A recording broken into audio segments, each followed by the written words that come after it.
Chapter 18. Annabeth Does Obedience School. We stood in the shadows of Valencia Boulevard looking up at gold letters etched in black marble, DOA Recording Studios. Underneath, stenciled on the glass doors, no solicitors, no loitering, no living. It was almost midnight, but the lobby was brightly lit and full of people. Behind the security desk sat a tough-looking guard with sunglasses and an earpiece. I turned to my friends. "Okay, you remember the plan." "The plan?" Grover gulped. "Yeah, I love the plan." Annabeth said, "What happens if the plan doesn't work?" "Don't think negative." "Right," she said. "We're entering the land of the dead, and I shouldn't think negative." I took the pearls out of my pocket, the 3 milky spheres the Nereid had given me in Santa Monica.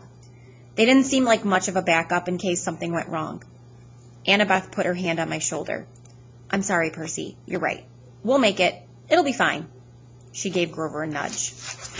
"Oh, right," he chimed in. "We got this far. We'll find the Master Bolt and save your mom. No problem." I looked at them both and felt really grateful. Only a few minutes before, I'd almost gotten them stretched to death on deluxe waterbeds, and now they were trying to be brave for my sake, trying to make me feel better. I slipped the pearls back in my pocket. Let's whoop some underworld butt. We walked inside the DOA lobby. Muzak played softly on hidden speakers. The carpet and walls were steel gray. Pencil cactuses grew in the corners like skeleton hands. The furniture was black leather and every seat was taken. There were people sitting on couches, people standing up, people staring out the windows or waiting for the elevator. Nobody moved or talked or did much of anything. Out of the corner of my eye, I could see them all just fine, but if I focused on any one of them in particular, they started looking transparent. I could see right through their bodies. The security guard's desk was a raised podium, so we had to look up at him. He was tall and elegant, with chocolate-colored skin and bleached blonde hair shaved military style. He wore tortoiseshell shades and a silk Italian suit that matched his hair. A black rose was pinned to his lapel under a silver name tag. I read the name tag, then looked at him in bewilderment. "Your name is Chiron?" He leaned across the desk. I couldn't see anything in his glasses except my own reflection, but his smile was sweet and cold, like a python's, right before it eats you. "What a precious young lad!" He had a strange accent. British, maybe, but also as if he had learned English as a second language.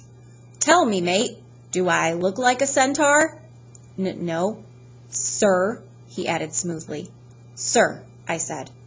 He pinched the name tag and ran his finger under the letters. "Can you read this, mate? It says Charon. Say it with me. Charon. Charon. Amazing. Now, Mr. Charon." "Mr. Charon," I said. "Well done." He sat back. "I hate being confused with that old horseman. And now, how may I help you little dead ones?" His question caught in my stomach like a fastball. I looked at Annabeth for support. "We want to go to the underworld," she said. Karen's mouth twitched. "Well, that's refreshing." "It is?" she asked. "Straightforward and honest. No screaming. No, there must be a mistake, Mr. Charon." He looked us over. "How did you die, then?" I nudged Grover. "Oh," he said, drowned in the bathtub." "All 3 of you?" Karen asked. We nodded. "Big bathtub." Karen looked mildly impressed. "I don't suppose you have coins for passage. Normally with adults, you see, I would charge your American Express or add the ferry price to your last cable bill. But with children, alas, you never die prepared. Suppose you'll have to take a seat for a few centuries." "Oh, but we have coins." I set 3 golden drachmas on the counter, part of the stash I'd found in Krusty's office desk. "Well now," Karen moistened his lips. "Real drachmas. Real gold drachmas. I haven't seen these in—" His fingers hovered greedily over the coins. We were so close. Then Karen looked at me. That cold stare behind his glasses seemed to bore a hole through my chest. "Here now," he said. "You couldn't read my name correctly. Are you dyslexic, lad?" "No," I said. "I'm dead." Karen leaned forward and took a sniff. "You're not dead. I should have known. You're a godling." "We have to get to the underworld," I insisted. Karen made a growling sound deep in his throat. Immediately, all the people in the waiting room got up and started pacing, agitated, lighting cigarettes, running hands through their hair, or checking their wristwatches. "Leave while you can," Karen told us. "I'll just take these and forget I saw you." He started to go for the coins, but I snatched them back. "No service, no tip." I tried to sound braver than I felt. Karen growled again, a deep, blood-chilling sound. The spirits of the dead started pounding on the elevator doors. "It's a shame, too," I sighed. "We had more to offer." I held up the entire bag from Krusty's stash. I took out a fistful of drachmas and let the coins spill through my fingers. Karen's growl changed into something more like a lion's purr. "Do you think I can be bought, godling?" Just out of curiosity, how much have you got there?" "A lot," I said. "I bet Hades doesn't pay you well enough for such hard work." "Oh, you don't know the half of it. How would you like to babysit these spirits all day? Always, 'Please don't let me be dead,' or 'Please let me cross for free.' I haven't had a pay raise in 3,000 years. Do you imagine suits like this come cheap?" "You deserve better," I agreed. "A little appreciation, respect, good pay." With each word, I stacked another gold coin on the counter. Karen glanced down at his silk Italian jacket as if imagining himself in something even better. "I must say, lad, you're making some sense now. Just a little." I stacked another few coins. "I could mention a pay raise while I'm talking to Hades." He sighed. "The boat's almost full anyway. I might as well add you 3 and be off." He stood, scooped up our money, and said, "Come along." We pushed through the crowd of waiting spirits who started grabbing at our clothes like the wind, their voices whispering things I couldn't make out. Karen shoved them out of the way, grumbling, "Freeloaders." He escorted us into the elevator, which was already crowded with souls of the dead, each one holding a green boarding pass. Karen grabbed 2 spirits who were trying to get on with us and pushed them back into the lobby. "Right, now no one get any ideas while I'm gone," he announced to the waiting room. "And if anyone moves the dial off my easy listening station again, I'll make sure you're here for another 1,000 years. Understand?" He shut the doors. He put a key card into the slot in the elevator panel, and we started to descend. "What happens to the spirits waiting in the lobby?" Annabeth asked. "Nothing," Karen said. "For how long?" "Forever, or until I'm feeling generous." "Oh," she said, "that's fair." Karen raised an eyebrow. "Whoever said death was fair, young miss? Wait until it's your turn. You'll die soon enough where you're going." "We'll get out alive," I said. "Ha!" I got a sudden dizzy feeling. We weren't going down anymore, but forward. The air turned misty. Spirits around me started changing shape. Their modern clothes flickered, turning into gray-hooded robes. The floor of the elevator began swaying. I blinked hard. When I opened my eyes, Karen's creamy Italian suit had been replaced by a long black robe. His tortoiseshell glasses were gone. Where his eyes should have been were empty sockets, like Aries' eyes, except Karen's were totally dark, full of night and death and despair. He saw me looking and said, "Well?" "Nothing," I managed. I thought he was grinning, but that wasn't it. The flesh of his face was becoming transparent, letting me see straight through to his skull. The floor kept swaying. Grover said, "I think I'm getting seasick." When I blinked again, the elevator wasn't an elevator anymore. We were standing in a wooden barge. Karen was pulling us across a dark, oily river, swirling with bones, dead fish, and other stranger things, plastic dolls, crushed carnations, soggy diplomas with gilt edges. "The river sticks," Annabeth murmured. "It's so polluted," Karen said. "For thousands of years, you humans have been throwing in everything as you come across. Hopes, dreams, wishes that never came true. Irresponsible waste management, if you ask me." Mist curled off the filthy water. Above us, almost lost in the gloom, was a ceiling of stalactites. Ahead, the far shore glimmered with greenish light the color of poison. Panic closed up my throat. What was I doing here? These people around me, they were dead. Annabeth grabbed hold of my hand. Under normal circumstances, this would have embarrassed me, but I understood how she felt. She wanted reassurance that somebody else was alive on this boat. I found myself muttering a prayer, though I wasn't quite sure who I was praying to. Down here, only one God mattered, and he was the one I had come to confront. The shoreline of the underworld came into view. Craggy rocks and black volcanic sand stretched inland about 100 yards to the base of the high stone wall, which marched off in either direction as far as we could see. A sound came from somewhere nearby in the green gloom, echoing off the stones, the howl of a large animal. "Old Three-Face is hungry," Karen said. His smile turned skeletal in the greenish light. "Bad luck for you, godlings." The bottom of our boat slid onto the black sand. The dead began to disembark. A woman holding a little girl's hand, an old man and an old woman hobbling along arm in arm, a boy no older than I was shuffling silently along in his gray robe. Karen said, "I'd wish you luck, mate, but there isn't any down here. Mind you, don't forget to mention my pay raise." He counted our golden coins into his pouch, then took up his pole. He warbled something that sounded like a Barry Manilow song as he ferried the empty barge back across the river. We followed the spirits up a well-worn path. I'm not sure what I was expecting, pearly gates or a big black portcullis or something, but the entrance to the underworld looked like a cross between airport security and the Jersey Turnpike. There were 3 separate entrances under one huge black archway that said, "You are now entering Erebus." Each entrance had a pass-through metal detector with security cameras mounted on top. Beyond this were toll booths manned by black-robed ghouls like Karen. The howling of the hungry animal was really loud now, but I couldn't see where it was coming from.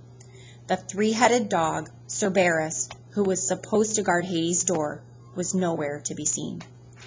The dead queued up in the 3 lines, 2 marked attendant on duty and 1 marked easy death. The easy death line was moving right along. The other 2 were crawling. "What do you figure?" I asked Annabeth. "The fast line must go straight to the asphodel fields," she said. "No contest. They don't want to risk judgment from the court because it might go against them." "There's a court for dead people?" "Yeah, 3 judges. They switch around who sits on the bench. King Minos, Thomas Jefferson, Shakespeare, people like that. Sometimes they look at a life and decide that that person needs a special reward, the fields of Elysium. Sometimes they decide on punishment. But most people, well, they just lived. Nothing special, good or bad. So they go to the asphodel fields." "And do what?" Grover said, "Imagine standing in a wheat field in Kansas. Forever." "Harsh," I said. "Not as harsh as that," Grover muttered. "Look." A couple of black-robed ghouls had pulled aside one spirit and were frisking him at the security desk. The face of the dead man looked vaguely familiar. "He's that preacher who made the news, remember?" Grover asked. "Oh, yeah." I did remember now. We'd seen him on TV a couple of times at the Yancey Academy dorm. He was this annoying televangelist from upstate New York who'd raised millions of dollars for orphanages and then got caught spending the money on stuff for his mansion, like gold-plated toilet seats and an indoor putt-putt golf course. He died in a police chase when his Lamborghini for the Lord went off a cliff. I said, "What are they doing to him?" "Special punishment from Hades," Grover guessed. "The really bad people get his personal attention as soon as they arrive. The kindly ones will set up an eternal torture for him." The thought of the Furies made me shudder. I realized I was in their home territory now. Old Mrs. Dodds would be licking her lips with anticipation. "But if he's a preacher," I said, "and he believes in a different hell," Grover shrugged. "Who says he's seeing the place the way we're seeing it? Humans see what they want to see.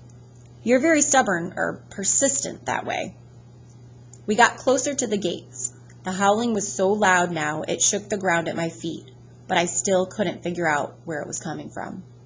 Then, about 50 feet in front of us, the green mist shimmered. Standing just where the path split into 3 lanes was an enormous, shadowy monster. I hadn't seen it before because it was half transparent like the dead. Until it moved, it blended with whatever was behind it. Only its eyes and teeth looked solid, and it was staring straight at me. My jaw hung open. All I could think to say was, "He's a Rottweiler." I'd always imagined Cerberus as a big black mastiff, but he was obviously a purebred Rottweiler, except, of course, that he was twice the size of a woolly mammoth, mostly invisible, and had 3 heads. The dead walked right up to him, no fear at all. The attendant on duty lines parted on either side of him. The Easy Death spirits walked right between his front paws and under his belly, which they could do without even crouching. "I'm starting to see him better," I muttered.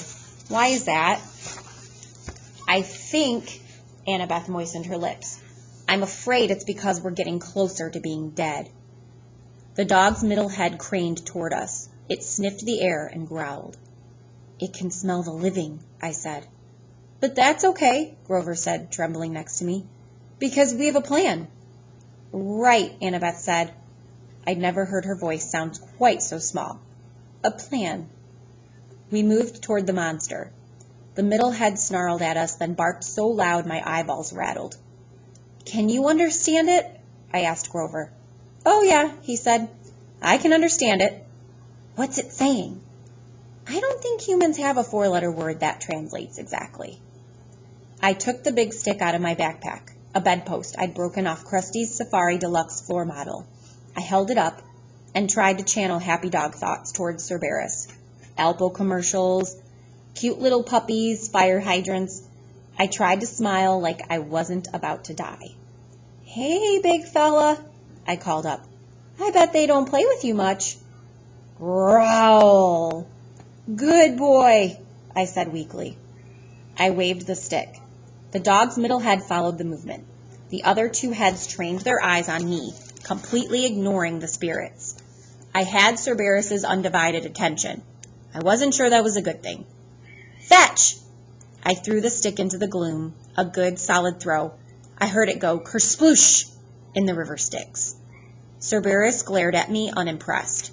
His eyes were baleful and cold. So much for the plan.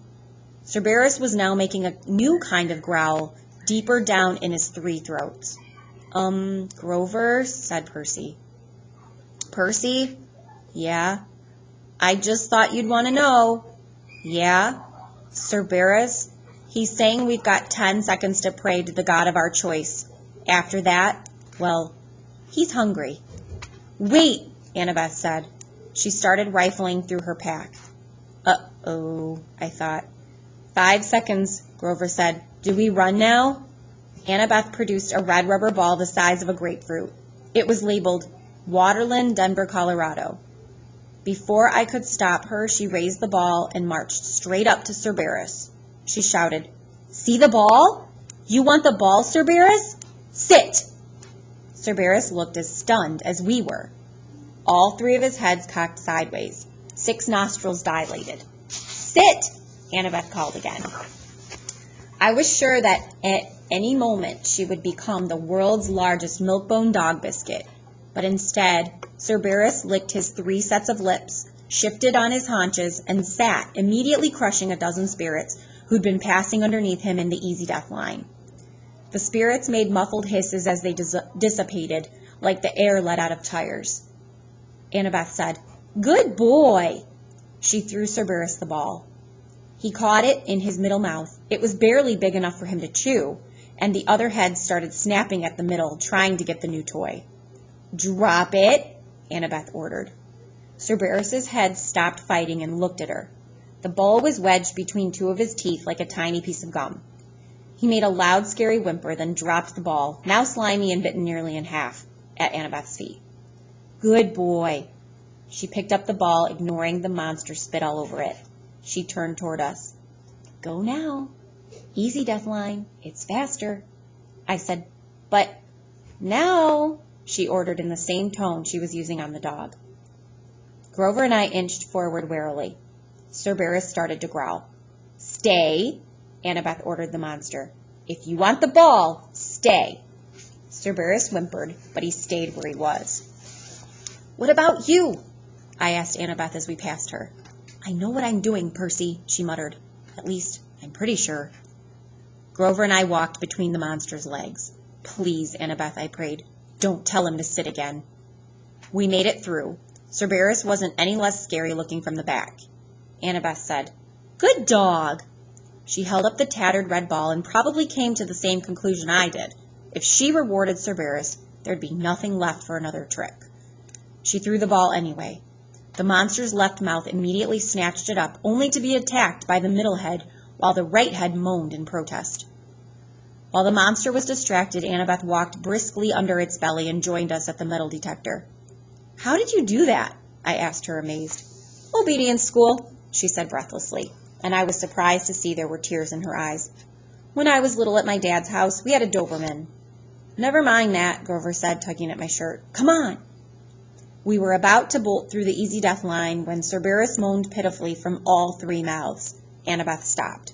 She turned to face the dog, which had done a 180 to look at us. Cerberus panted expectantly, the tiny red ball in pieces in a puddle of drool at its feet. "Good boy," Annabeth said, but her voice sounded melancholy and uncertain. The monster's head turned sideways as if worried about her. "I'll bring you another ball soon," Annabeth promised faintly. "Would you like that?" The monster whimpered. I didn't need to speak dog to know Cerberus was still waiting for the ball. "Good dog. I'll come visit you soon. I promise." Annabeth turned to us. "Let's go." Grover and I pushed through the metal detector, which immediately screamed and set off flashing red lights. "Unauthorized possessions! Magic detected!" Cerberus started to bark.